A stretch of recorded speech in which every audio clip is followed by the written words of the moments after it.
We live in an over-communicated society. Information is gushing at our brains like a fire hose aimed at a teacup.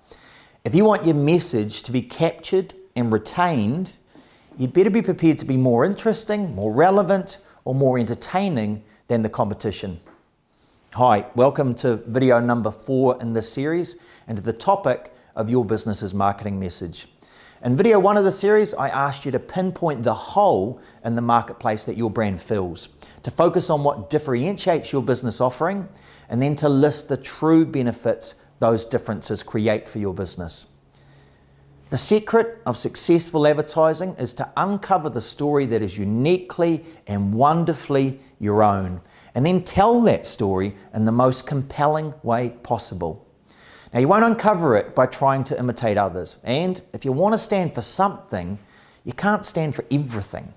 So successful advertising requires a brave business owner who's prepared to stand out. Now, a great advert can be made utterly ineffective through compromise. Yes, you could soften your advert so it offends nobody, says nothing, and sounds like every other advert. But remember, you're trying to get through all the noise, all that distraction and clutter with your message.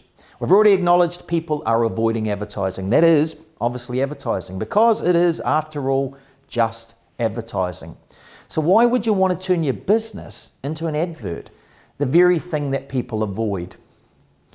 Point number 1, don't be an advert. So here's my first piece of advice.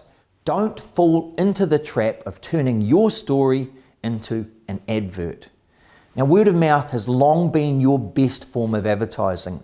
If your advertising tells your story the way one person speaks to another, and without cliches or unsupported claims that muddle most ads, then you probably have yourself a good non-ad. The voice, the words, the conversation, the context, the scenario, all have to exist outside of the world of advertising. We have to be able to relate to the people talking to us. Most adverts are merely someone with a good voice reading a piece of paper really fast, and you can often sense that they're not even engaged with the words. So why would they expect us to be if they're just reading a piece of paper and they're not even speaking the words from here? Predictability is what makes advertising sound like advertising. Cliches, for example, don't engage anyone. They're predictable. Problem is, most businesses want their advertising to sound like advertising, and they're just not brave enough to create a non-ad. But not you, right? Cool. The thing you need to do is put your customers in the story. Don't expect the recipient of your message to be the translator. Don't tell them all about your business and then get them to do the job of working out what that message means to them. Most advertisers think the customer is asking, who are you? What is your product? What is your service? Well, when are you open? Where are you located? But the truth is, the only question they're asking is, why should I care? Your customer is saying, tell me a story that has me in it.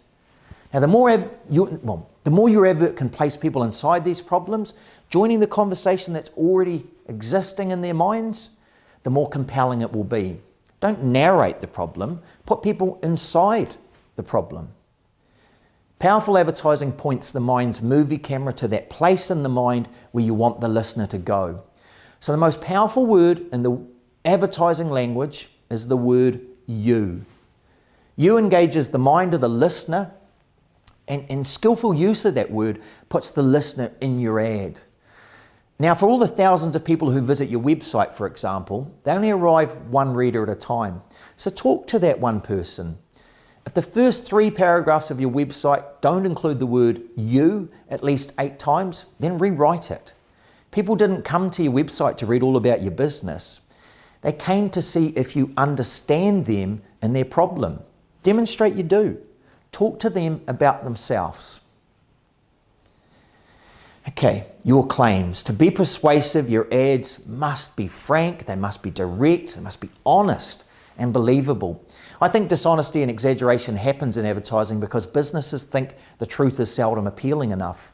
But remember, like the 2 guys who come across the lion in the wild, you don't have to outrun the lion, you only have to outrun the other guy. So understatement is far more powerful than overstatement. Sincerity is actually attractive in advertising. Don't be vague. Specifics are more believable than generalizations. Impressive claims are far more impressive, or made far more impressive, by making them exact. Your ad is believable when the listener agrees with it. Tell them something they already know or suspect. Remind them of things you know they've already experienced.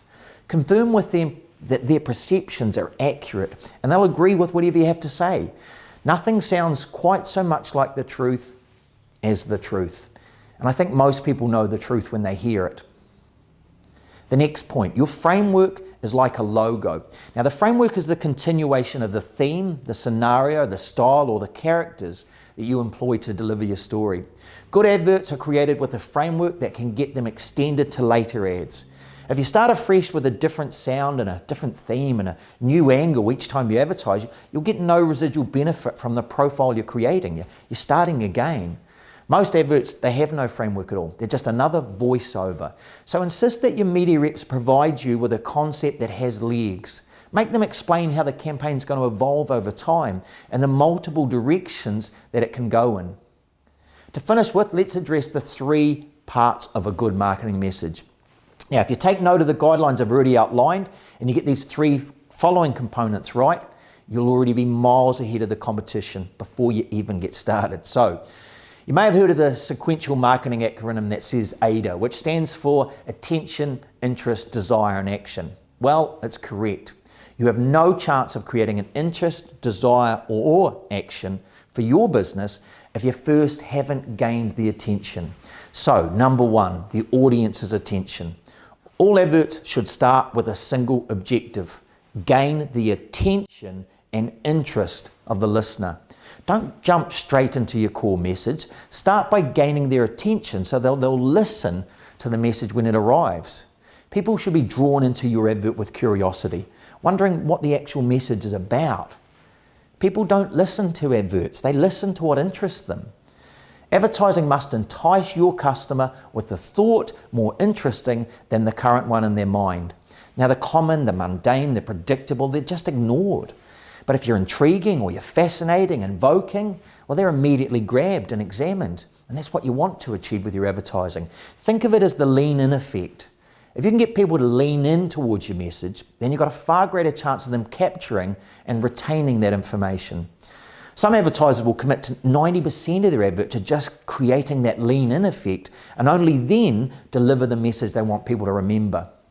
So here's the test, and something very few advertisers know. Memorable ads create a vivid first mental image. They get people to see something in their mind's eye. It's been proven that we recall the images of the mind far more powerfully than the images of the eye. So get the start of your advert to switch the mind's movie camera on. But be warned, the movie has to be relevant to the message. You can't start your advert with the sound of a civil alarm, for example, just to tell people about your shoe sale. The first mental image you create has to have a direct connection to the path you want the listener to follow you on. The ensuing content of your advert has to answer the curiosity arousal that you've just created, so make sure they link. Now, you have advertisers' attention, you can deliver them that crucial thing you want them to know.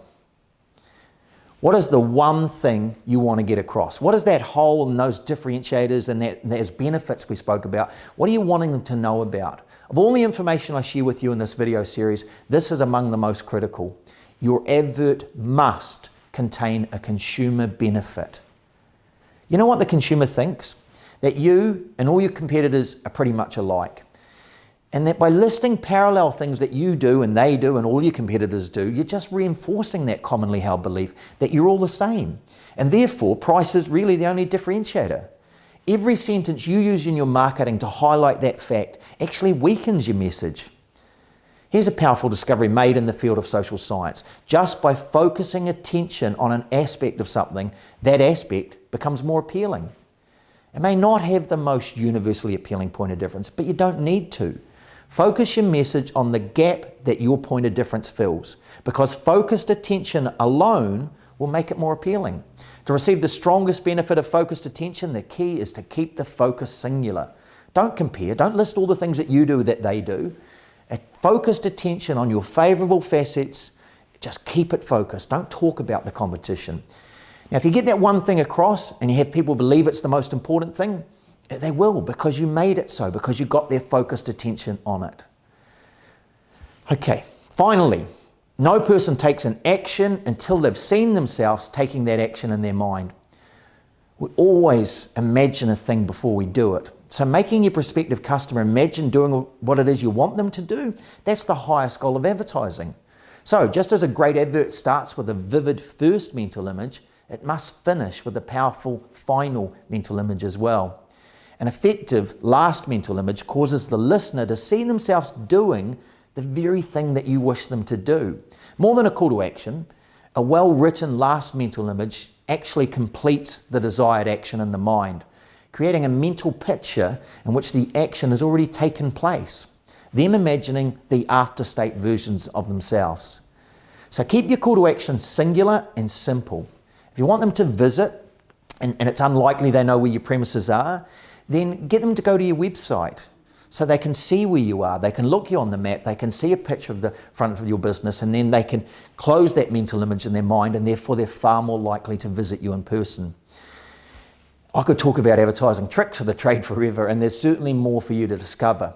If you're eager to win at advertising, there is a bonus video attached from my good friend and business colleague, Ralph Van Dyke. He's the founder and CEO of Eardrum, the world's most awarded creative agency. If you want to hear brilliant examples of adverts applying all the principles outlined in both these videos, go to his website, which is eardrum.com, www.eardrum, as in our ear, as in our drum.com, and you'll hear some really, really good adverts that are doing all the things that we are suggesting that you do with your advertising here. Now, one of the concepts we've been working on together is crafting a campaign that works powerfully for businesses providing a service more than a product. So those businesses who want to be positioned as an expert people can trust. If that's you in your industry, you're going to get a lot out of the next video. So head on over to video 5 for further valuable insights, and we'll see you there shortly.